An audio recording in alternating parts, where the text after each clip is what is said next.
बिस्मिल्लाहिर्रहमानिर्रहीम, अस्सलाम वालेकुम। मैं शाहिद सकलैन हूँ। आप मुझे मेरे यूट्यूब चैनल फेसबुक पेज पे देख रहे हैं। आज 31 दिसंबर है और मंगल का दिन है। आज साल का आखिरी दिन है और जो है आने वाला साल अल्लाह करे हम सब के लिए, मेरे लिए, आपके लिए बहुत सारी खुशियाँ लाए और बरकतों का बायस बने और हमारे मुल्क के लिए जो है वो बहुत ही मामलात बेहतर हों। बहुत सारी दुआएं अपने मुल्क के लिए। आज बात करेंगे सक्खर की। सक्खर सोसाइटी के इलाके से पुलिस को एक घर से एक जो है वो सरकारी अफसर की लाश और 2 ख़वातीन बेहोश हालत में मिली और पुलिस ने जो है उनको हॉस्पिटल शिफ्ट किया। हॉस्पिटल शिफ्ट करने के बाद उनमें से एक ख़ातून को होश आया तो उसने पुलिस को बयान दिया कि असल वाक़या हुआ क्या था। ये IBA के जो है वो अपना अफसर थे, IBA में थे।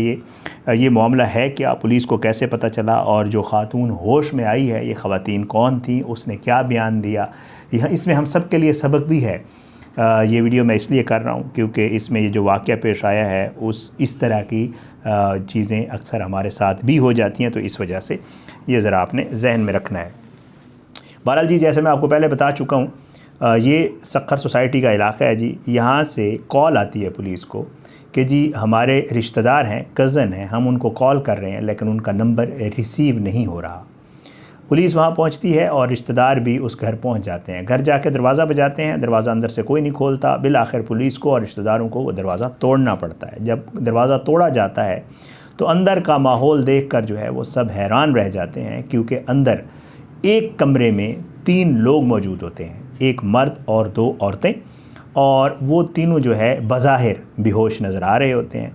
पुलिस उनको उठा कर शिफ्ट करती है। शिफ्ट करते हैं तो पता चलता है कि जी इनमें से जो मर्द है उसकी डेथ हो गई और ख़वातीन जो है वो ज़िंदा ज़रूर हैं लेकिन उनकी हालत ख़राब है। जो मर्द है उसके मुंह से खून भी, मतलब जैसे ब्लीडिंग टाइप की होती है, इस तरह का मामला भी होता है। तो बहरहाल जी, पुलिस इनके रिश्तेदारों से पूछती है, इसके मुतालिक पूछती है कि ये शख्स कौन है। तो इसके रिश्तेदार बताते हैं कि ये शख्स तो IBA यूनिवर्सिटी सक्खर के असिस्टेंट कंट्रोलर इम्तिहानात इश्तियाक मेमन हैं। तो उसके बाद ज़ाहिर बात है पुलिस ख़वातीन के हवाले से दरियाफ़्त करती है तो पता चलता है कि ये ख़वातीन कोई और नहीं हैं बल्कि इसकी बहनें हैं, सगी बहनें हैं, जो इसके साथ इस घर में रिहाइश पजीर थीं और उस रात ये एक ही कमरे में सारे सो रहे थे। ज़ाहिर है पुलिस को ये मामला पुरस्कार लगता है, समझ नहीं आ रही होती कि आखिर हुआ क्या है।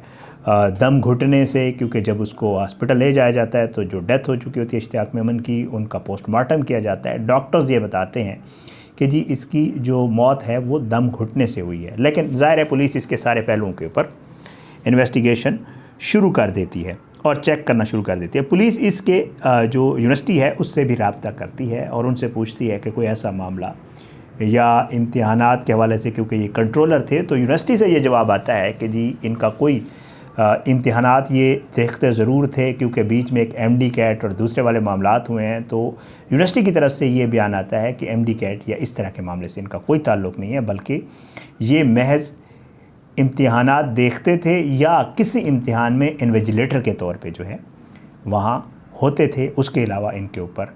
तो ज़ाहिर है पुलिस ने पूछा इनके ऊपर कोई प्रेशर या इस तरह का, तो ज़ाहिर है उन्होंने बताया कि जी काम का प्रेशर और ये चीज़ें थी, और फैमिली ज़राए भी ये बता रहे हैं कि उनके ऊपर काम का बहुत ज़्यादा प्रेशर था।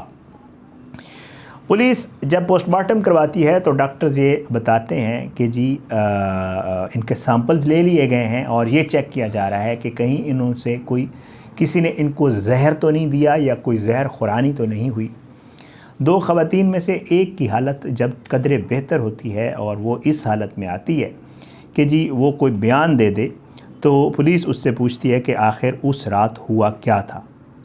फ़ायज़ा मेमन जो कि इस इश्तियाक मेमन की बहन है और जो होश में आई, तो उसने जो है बाकायदा तौर पे एक वीडियो बयान जो है वो पुलिस को रिकॉर्ड करवाया, मेरे पास भी मौजूद है। उसमें ये कहती है कि जी हमने कुछ ऐसी तो कोई चीज़, क्योंकि पुलिस ने उससे पूछा कि जी आपने क्या खाया था, घर पे क्या था, आप लोग एक कमरे में सोए पड़े थे, वजह क्या थी। तो उसने जो स्टेटमेंट दिया है वो मैं आपके सामने रख देता हूँ। एक तो वो ये कहती है कि जी खाने पीने के हवाले से उसने बताया कि जी हमने ब्रोस्ट खाया था, यानी तिक्का खाया था, घर के बने हुए आलू और चावल थे, वो हमने खाए। तो वो खातून कहती कि बज़ाहिर उनमें कोई ऐसी चीज़ नहीं थी जिसके हवाले से कहा जा सके कि कोई जहर खुरानी या इस तरह की कोई चीज़ हुई है। अच्छा, फिर उसने पुलिस को ये बताया, पुलिस ने कहा कि फिर इसमें दम घुटने वाली, तो उसने और जब मालूमात पुलिस ने उससे की तो उस खातून ने यह बताया कि जी हमने कमरे में सर्दी ज़्यादा थी, रात में पहले हीटर जलाया था, वो जलता रहा, ज़ाहिरी बात है। फिर उसके बाद वो कहती है कि उसके बाद हमने कोयले भी जलाए थे। खातून ये कहती है कि जी रात में किसी वक्त जो है वो कमरे में गैस भरी, जिसकी मुझे ख़बर नहीं क्या हुआ, और जब मुझे होश आया तो मैं हस्पताल में थी। और साथ साथ उसने ये कहा कि सर्दी बहुत ज़्यादा थी और जो है हम लोग तीनों बहन भाई जो है वो हम एक ही कमरे में सोए हुए थे।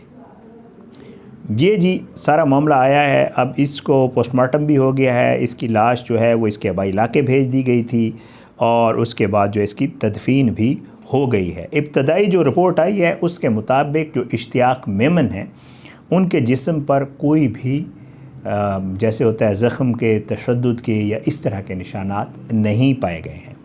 बज़ाहिर इब्तदाई तहकीकात जो हुई हैं उनमें यह है कि इश्तियाक मेमन के कमरे से एक अंगीठी भी मिली है जिसमें कोयले जल रहे थे और कमरे में बिजली का हीटर भी चल रहा था। जब पुलिस वाले वहाँ गए हैं तो उन्होंने ये चीज़ें देखी हैं। पुलिस ये कहती है कि जी बाज़ाहिर तो ये लग रहा है कि कोयलों की वजह से जो गैस बनती है उसकी वजह से इनकी डेथ हुई है, लेकिन कुछ मामलात मज़ीद भी पुलिस को मशकूक नज़र आ रहे हैं, क्योंकि ज़ाहिर है इस तरह इकट्ठे होना, फिर उसके बाद तो पुलिस जो इन्होंने खाना खाया था और जो चीज़ें पुलिस को वहाँ से मिली हैं खाने पीने की, उसके भी सैंपल्स ले लिए हैं। डेड बॉडी में से जो सैंपल्स लिए हैं वो भी फोरेंसिक के लिए भेज दी हैं और पुलिस ये चेक कर रही है कि कहीं ऐसा तो नहीं है कि कोई प्लान्ड मनसूबाबंदी के तहत ये सारा कुछ किया गया हो, कि कोई एक आम आदमी नहीं था बल्कि कंट्रोलर था एग्ज़ामिनेशन का। और आपको पता है हमारे मुल्क में जो कंट्रोलर होता है उसकी बहुत बड़ी जिम्मेदारियाँ होती हैं, बहुत सारी चीज़ें लेके वो चल रहा होता है। और IBA आपको पता है कोई छोटा नाम नहीं है। तो इस वजह से पुलिस इस मामले के तमाम पहलुओं के ऊपर जो है वो तफ्तीश कर रही है और चेक कर रही है कि आखिर मामला पेश क्या आया है। बहरहाल जी, जैसे मैं आपको वीडियो के पहले में बता चुका हूँ कि जी आजकल सर्दियाँ हैं, हम सब लोगों के लिए इसमें सबक ये है कि इंतबाह है तमाम लोगों के लिए। अक्सर ये हम लापरवाही करते हैं कमरे में।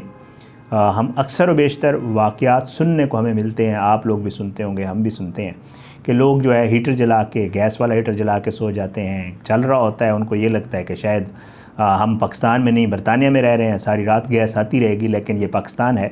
गैस, बिजली, पानी, ये आना जाना इनका लगा रहता है। आँख मचोली होती है, कभी आती है, कभी नहीं आती है, कभी नहीं भी आती है बिल्कुल, और कभी आती है तो फिर आती रहती है।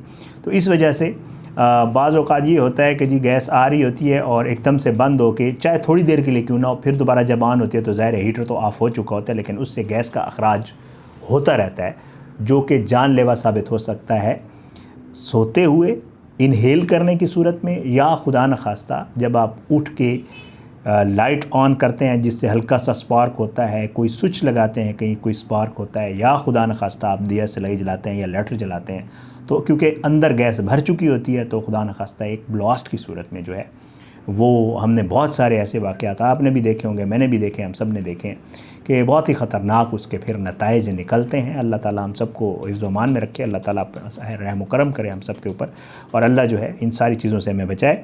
बहरहाल, और साथ साथ एक और चीज़ भी इस गैस के अलावा, ये जो कोयलों वाला मामला है ये तो बहुत ज़्यादा ख़ौफनाक है। कोयला जलाना और फिर उसके बाद उसको जला के छोड़ देना, इसके हवाले से तो कहा जाता है कि इससे ऐसी गैस खारिज होती है जो आपको पहले बेहोश करती है, आपको पता ही नहीं चलता, आपको लग रहा होता है कि शायद मुझे नींद आ रही है। जो ही आप बेहोश होते हैं उसके बाद वो इंसान की जान ले लेती है। तो खुदा न खास्ता सर्दी से बंदा नहीं मरता, कभी भी नहीं मरता। आप रज़ाई में घुस जाएँ, सॉक्स दो पहन लें, जैकेट्स पहन लें, अंदर कोई थर्मल कोई कुछ जो आपके होते हैं, मतलब जिस्म गर्म करने के लिए कपड़े होते हैं, वो आप पहन लें खुदारा, लेकिन ये जो गैस है, ये जो कोयलों की मामलात हैं, इससे बंदा मरता है और रोज़ इस तरह की ख़बरें आती हैं। तो अल्लाह ताला हम सब पे अपना रहम व करम करे, अल्लाह सबको अपनी ज़ुबान में रखे। ये बड़ा अफसोसनाक वाक़या है सखर का, इसके ऊपर मज़ीद भी इन्वेस्टिगेशन हो रही है। इनिशियल ख़बर आई थी, लाश मिली है, 2 ख़वातीन बेहोश मिली हैं, फिर उसके बाद उस खातून का बयान आ गया बाकायदा तौर पे वीडियो की सूरत में, और बाकी चीज़ें भी आई। तो मैंने कहा पूरी जो है इसकी कंप्लीट रिपोर्ट आपके सामने पेश कर दूँ इंशाअल्लाह। इसके ऊपर मज़ीद भी जो डेवलपमेंट्स, अगर कोई ऐसी डेवलपमेंट आई जो इससे हट के हुई तो ज़रूर इंशाअल्लाह आपकी खिदमत में पेश करेंगे।